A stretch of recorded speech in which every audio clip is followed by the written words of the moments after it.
do Evangelho para nós, não somente para nós, mas como também para aqueles que ainda não foram alcançados. E a falta de expormos este Evangelho também impede de que outras vidas sejam alcançadas. Capítulo 1, versículo 16. Diz assim: porque não me envergonho do Evangelho de Cristo, pois é o poder de Deus para a salvação de todo aquele que crê, primeiro do judeu e também do grego, porque nele se descobre a justiça de Deus de fé em fé, como está escrito: mas o justo viverá da fé. Amém? Poder assentar. Vamos entender a importância do Evangelho.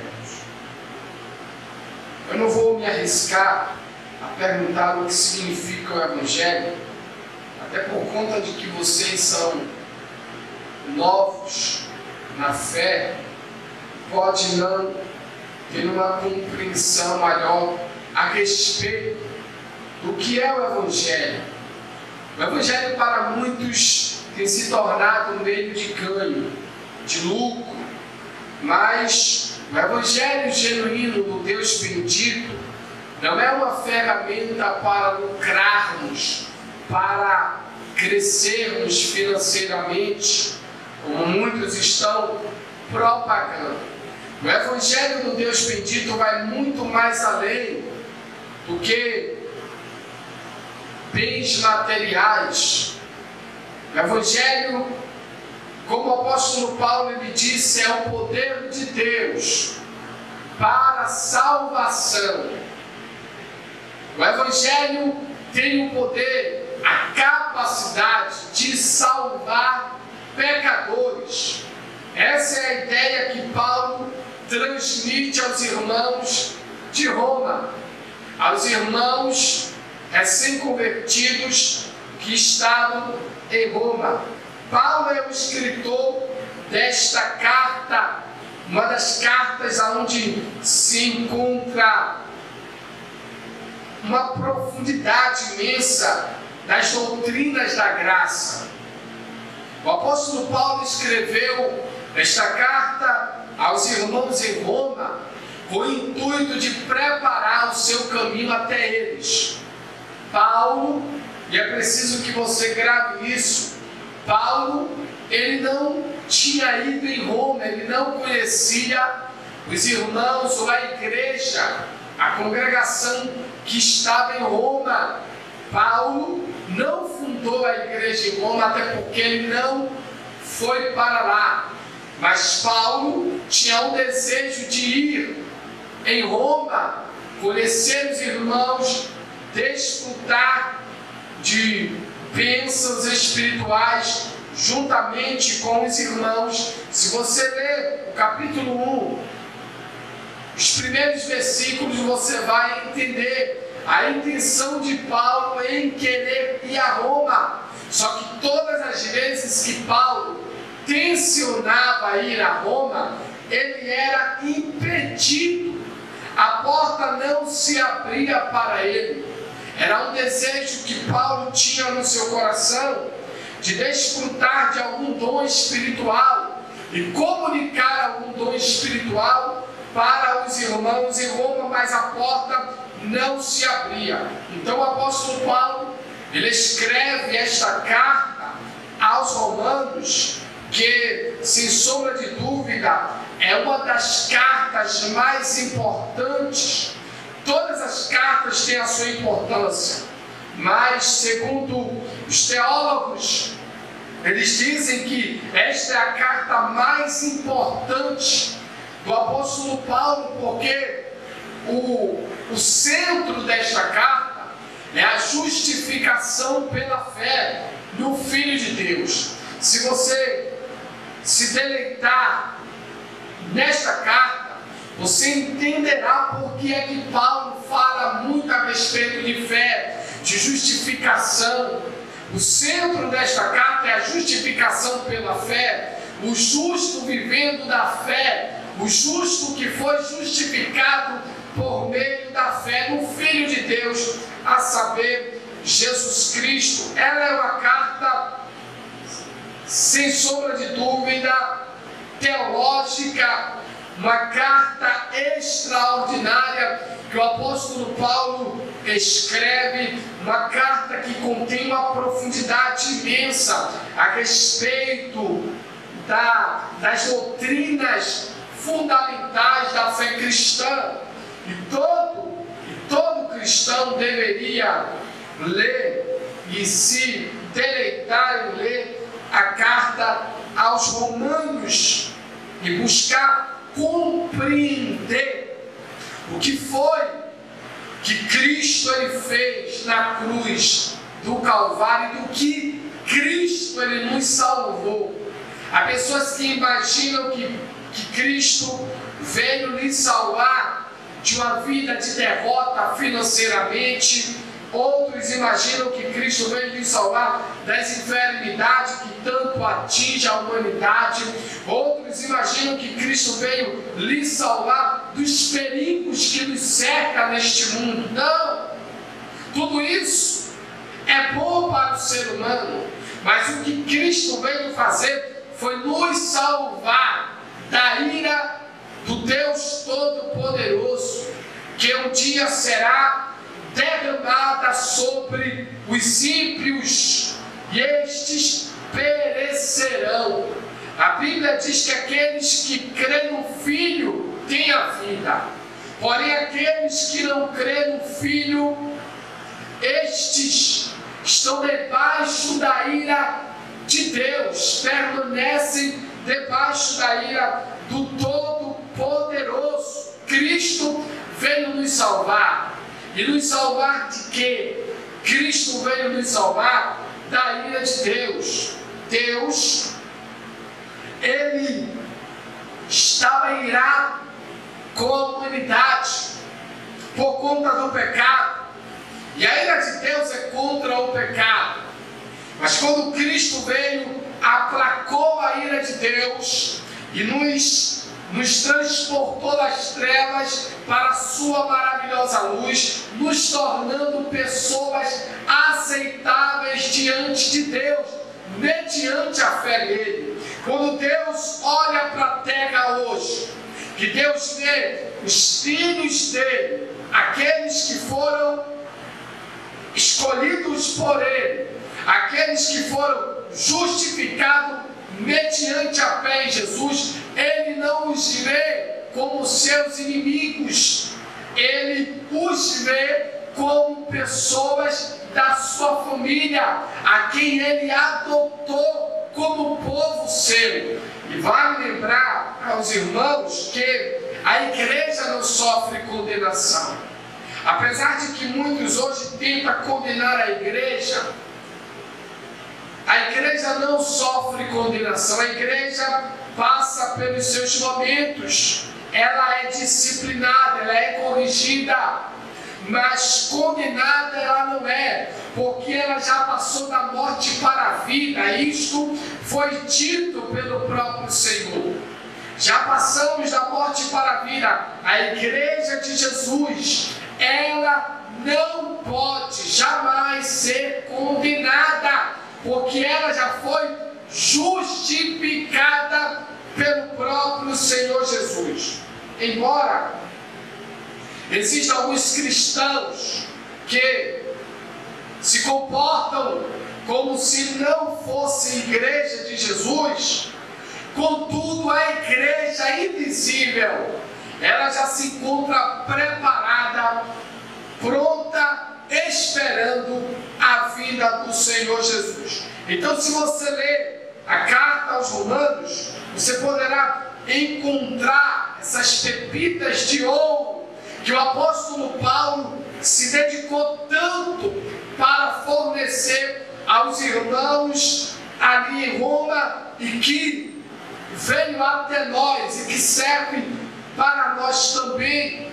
Paulo estava na cidade de Corinto. E no ano 57, aproximadamente, foi o ano em que ele concluiu esta carta e enviou para os irmãos em Roma, sem sombra de dúvida, irmão.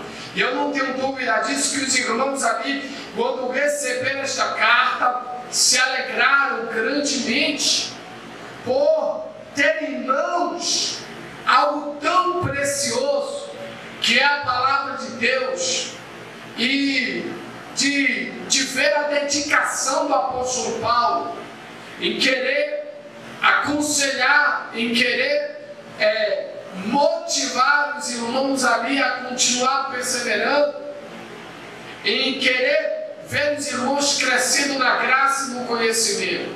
Apesar de que o apóstolo Paulo também escreve outras coisas concernente à pauta de bom senso dos gentios para com os judeus ali em Roma, Paulo, ele orienta o povo, os irmãos em Roma, a se dedicarem ao serviço do Senhor, compreendendo que, embora eles fossem salvos, eles ainda não tinham a natureza pecaminosa em si, e que eles deveriam levar isto em conta, a fim de não estarem prejudicando os demais irmãos. É algo interessante, e eu pretendo ter em mãos este livro, chamado Quando Pecadores Dizem Sim.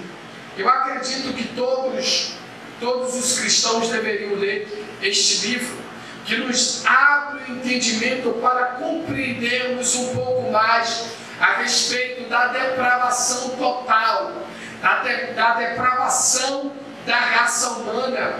Porque quando nós focamos, quando nós buscamos compreender a depravação total, certamente iremos ter um relacionamento. Quem é casado terá um relacionamento melhor com o seu parceiro, com a sua parceira, porque entenderá que está casado com uma pessoa pecadora e não uma pessoa perfeita. E ele deve, e ela deve levar em consideração esta depravação, coisas que um casal comete que é proveniente da corrupção moral do coração do homem. E precisamos compreender. Paulo nos dá uma lição. E certamente este livro também irá colaborar para que possamos aprender mais e mais a respeito desta questão. Mas Paulo escreve aos irmãos em Roma. O apóstolo Paulo, ele diz o seguinte no versículo 15: e assim quanto está em mim, é o desejo do apóstolo Paulo, e assim quanto está em mim, estou pronto para também vos anunciar o Evangelho a vós que estáis em Roma. Era o desejo de Paulo estar presente entre os irmãos em Roma, anunciando-lhes o Evangelho de Cristo. Ele não só queria escrever, porque a escrita de Paulo é uma carta para que os irmãos pudessem lhe receber quando ele chegasse em Roma, porque o intuito de Paulo era ir para Roma e depois de lá os irmãos enviar Paulo para a Espanha numa obra missionária. Por isso Paulo prepara o caminho. Paulo está preparando o caminho para Roma, para de lá os irmãos fornecer recurso para ele ir para a Espanha também anunciar o Evangelho de Jesus. Era o desejo dele anunciar pessoalmente o Evangelho aos irmãos em Roma. E no versículo 16 ele diz o que é este Evangelho, que ele pretende anunciar aos irmãos em Roma. Porque não me envergonho do Evangelho de Cristo, pois é o poder de Deus para a salvação de todo aquele que crê, primeiro no judeu e também do grego. Você sabe o que significa essa expressão grego ou bárbaro? Se você ler um pouco mais abaixo, você vai encontrar que ele também é devedor a bárbaros. Significa os gentios, aqueles que não são judeus ou não judeus, são o povo gentil. Nós somos gentios, não somos judeus, mas somos gentios, que Cristo decidiu amar e salvar também, não só o judeu, mas também o grego. O apóstolo Paulo se expressa com tamanha convicção, dizendo que o Evangelho é poder de Deus. O Evangelho é poder. O Evangelho é poder de Deus para a salvação de todo aquele que crê. Se você vai para 1 Coríntios, você também entenderá o que significa este Evangelho poderoso. 1 Coríntios, capítulo de número 1, no versículo 24, o apóstolo Paulo,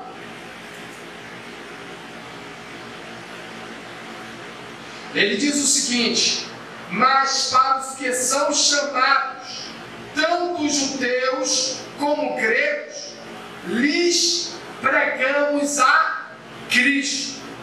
Lhes pregamos a Cristo, poder de Deus e sabedoria de Deus. Quem é o Evangelho?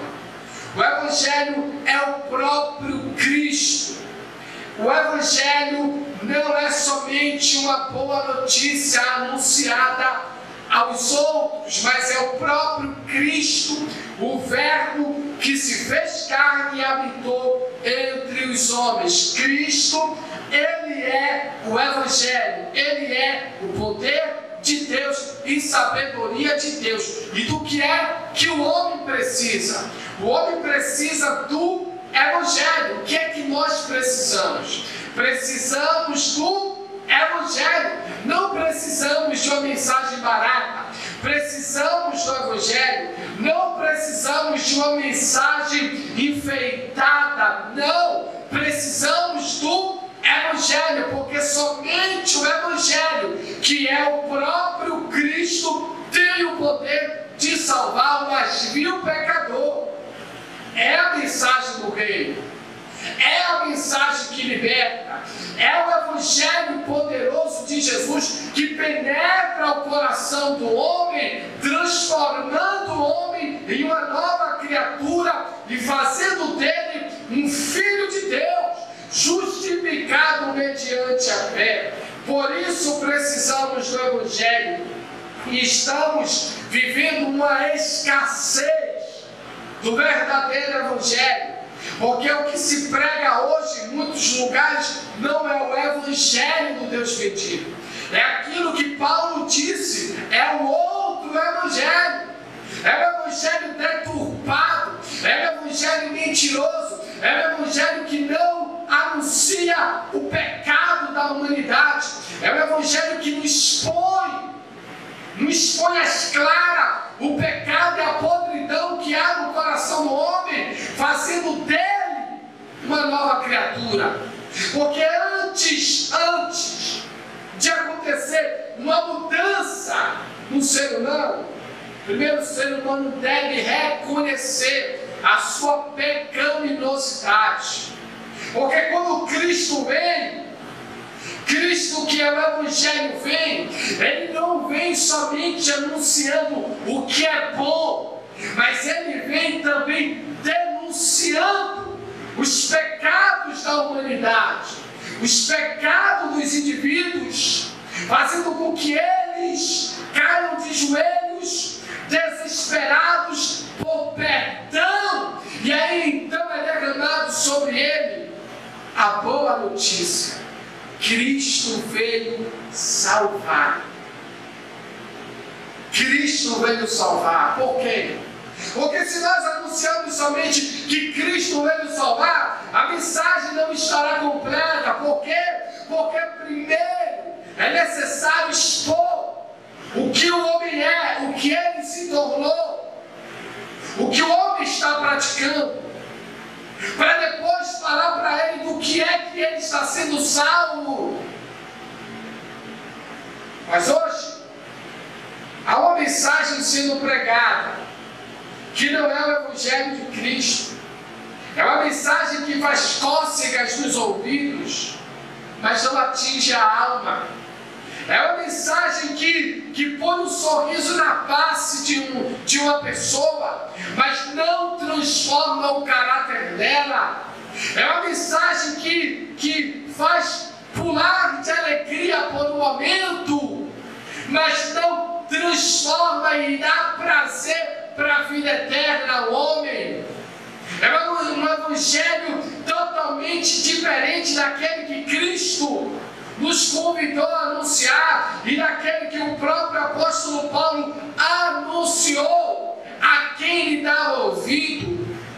Paulo deixou bem claro para os irmãos em Corinto: nada aqui saber entre vós a não ser Cristo e este crucificado. Devemos anunciar o evangelho todo. O evangelho deve ser completo, anunciado todo, e não pela metade. Porque o que vai transformar o coração do homem é o evangelho pregado todo, com fidelidade. Porque caso contrário, não será o evangelho de Cristo. E o apóstolo Paulo disse que este evangelho é poder. É poder. Eu me admiro muito de ouvir algumas pessoas, alguns cristãos, limitando o poder de Deus. Às vezes a gente se comporta como se Deus fosse incapaz de fazer algo no ser humano. Às vezes limitamos o poder de Deus, mostrando que o não do homem pode frear a ação de Deus. A ação de Deus é eficaz. Compreende isso? A ação de Deus é eficaz. Quando Deus age, ninguém pode lhe fazer voltar atrás. Quando o evangelho de Cristo é anunciado com fidelidade, o evangelho de Cristo é anunciado completo e com fidelidade, tem um poder eficaz que vai ao coração do homem, transformando ele.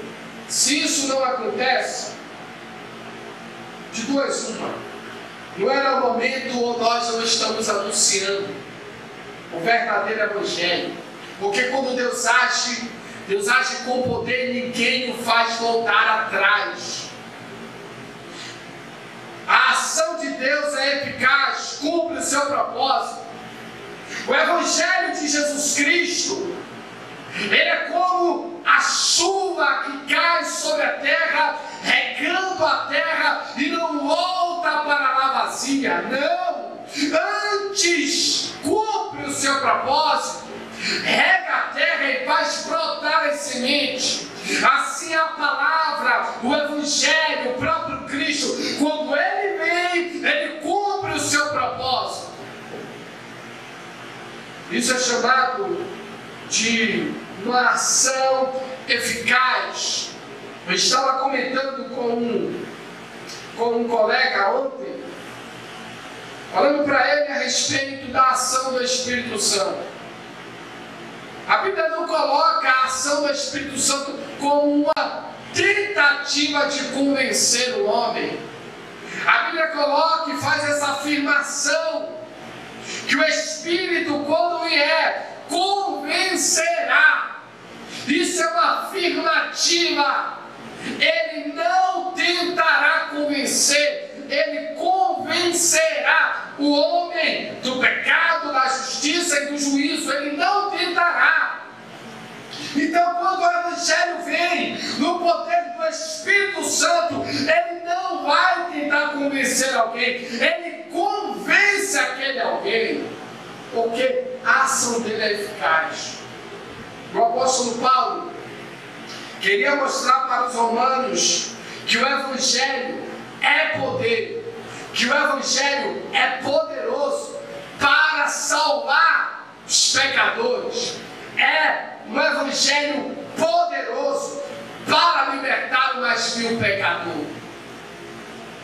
Só que, como eu já disse, as pessoas estão trocando o sentido do Evangelho. As pessoas que estão abusando do Evangelho estão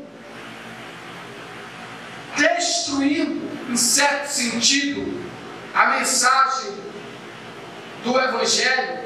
Fomos chamados para anunciar este Evangelho, a fim de que vidas se arrependam e sejam salvos, e não para ganharmos mundos e fundos em cima desse Evangelho. Não. Quem faz isto não é pessoas de Deus. Quem faz isto são lobos devoradores, são enganadores, são falsos profetas.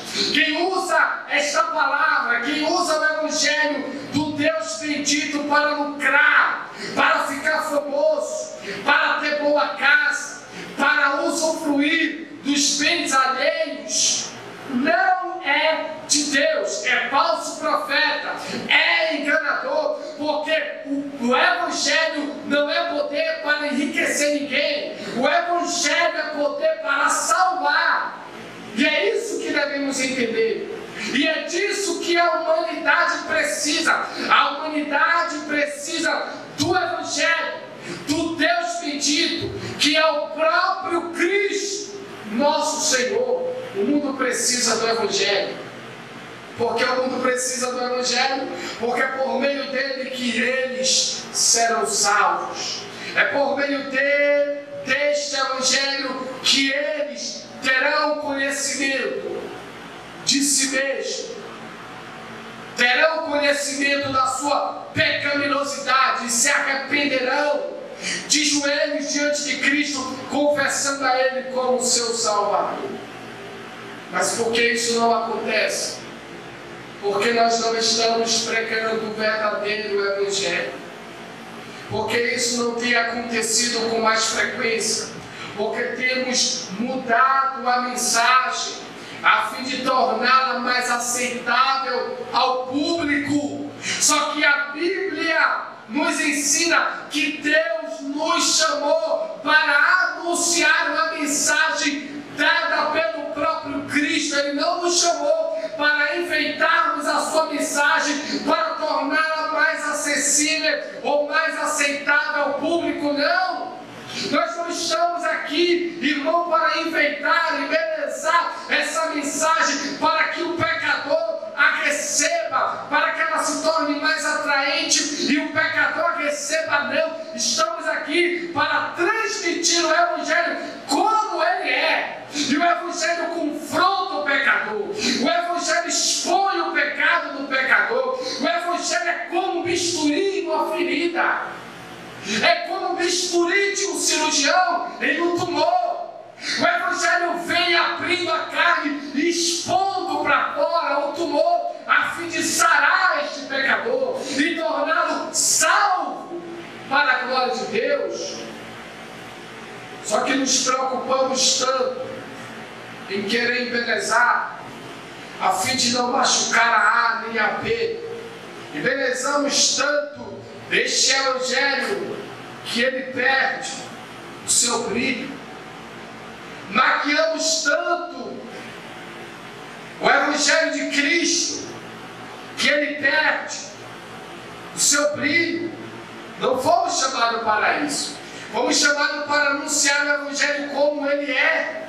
O Evangelho é poder de Deus, salva pecador, e é por meio deste Evangelho que os pecadores são salvos. É por meio desta mensagem que eles têm o pleno conhecimento de Deus e da sua vontade. É por meio deste Evangelho, que é o próprio Jesus, que eles serão salvos da ira vindoura, da ira de Deus que será derramada, preguemos este Evangelho. Preguemos. Não precisamos enfeitá-lo, não. Ele já é belo por si só. Não precisamos embelezá-lo a fim de que o pecador receba com mais facilidade, não. Oferecemos ele do jeito que ele é. De duas uma, ou o pecador se arrependerá e confessará Cristo, ou o pecador continuará em seus pecados e será condenado. Essa é a mensagem que Jesus deixou bem claro em Marcos, capítulo 15. Ele deixou bem claro que devemos pregar o Evangelho a toda criatura, e quem crê será salvo, e quem não crê será condenado, ou já está condenado, porque não crê no Filho de Deus, o enviado de Deus, já está condenado, se não se arrepender. É o nosso papel anunciar, mas anunciar como Ele é, e não como nós queremos que Ele seja, não. Devemos anunciar Ele do jeito que o próprio Cristo nos mandou anunciar. E o Evangelho é poder, tanto para endurecer a uns e quebrantar a outros. Os que se quebrantam por meio deste Evangelho se arrependem e são salvos. O que se endurece por meio deste Evangelho permanece nos seus pecados e perecerão. É o Evangelho de Cristo, poder de Deus, sabedoria de Deus, disse o apóstolo Paulo. Devemos anunciá-lo conforme está escrito, não do jeito que julgamos que ele deve ser anunciado. É por isso que muitas pessoas, quando vêm para a igreja, baseado em um falso evangelho, quando chega dentro da igreja, do templo, dessa construção, elas são confrontadas com o verdadeiro evangelho e acabam retrocedendo porque não foi apresentado para ela. Não foi apresentado para ela o verdadeiro evangelho. Ela não veio por meio do verdadeiro evangelho, ela veio baseada em um falso evangelho que não a mantém salva. Mas quando a pessoa vem baseada no verdadeiro evangelho, quando ela chega aqui, ela pode ser confrontada, a palavra pode bater nela, ela pode às vezes ser ferida, porque às vezes a correção faz isto, mas ela não abandona. Por quê? Porque ela não foi convencida por um evangelho fajuto, não. Ela foi convencida pelo verdadeiro evangelho. E quando a pessoa é convencida pelo verdadeiro evangelho, Cristo faz morada no coração dela. E você já viu Cristo sair do coração de alguém quando faz morada? Não sai. Não sai. Não sai. Isso é lindo. Mas que algumas pessoas digam que sai, não sai. Quando Cristo reina, Cristo reina. Quando Cristo salva, Cristo salva. Quando Cristo transforma, Cristo transforma. A pessoa é transformada de verdade, mas só por meio do verdadeiro evangelho. E é o que tentamos fazer aqui. É o que estamos lutando para fazer aqui, anunciar o verdadeiro evangelho. E ainda que confronte a muitos, o verdadeiro evangelho deve ser anunciado, não deve ser omitido. Eu não posso omitir o verdadeiro evangelho, que é a boa nova de salvação, por causa de uma amizade, por causa de um colega que não gosta do evangelho. Se ele não gosta do evangelho, ele também não gostará de mim, porque eu sou um anunciante do evangelho de Cristo. Se ele não gosta do evangelho, ele também não gostará da minha pessoa, porque Cristo me mandou anunciar anunciar este evangelho do qual ele não gosta. Então sempre vai haver um confronto, mas ainda que haja um confronto, o verdadeiro evangelho deve triunfar em todas essas causas. Vocês estão entendendo? Diga amém. Fiquemos em pé. Glória a Deus. Aleluia. Fiquemos em pé, vamos estar orando, agradecendo a Deus por esse evangelho que tem nos alcançado, tem transformado a nossa vida, tem moldado o nosso coração e tem nos levado a cada dia mais a sermos parecidos com Cristo Jesus. Aleluia. Este foi o evangelho que nos alcançou.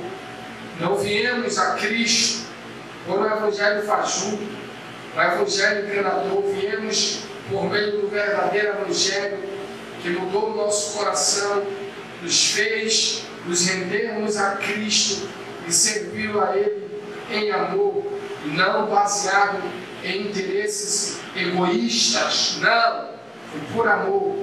Ele mudou o nosso coração e em resposta a essa transformação nos rendemos a Ele em amor.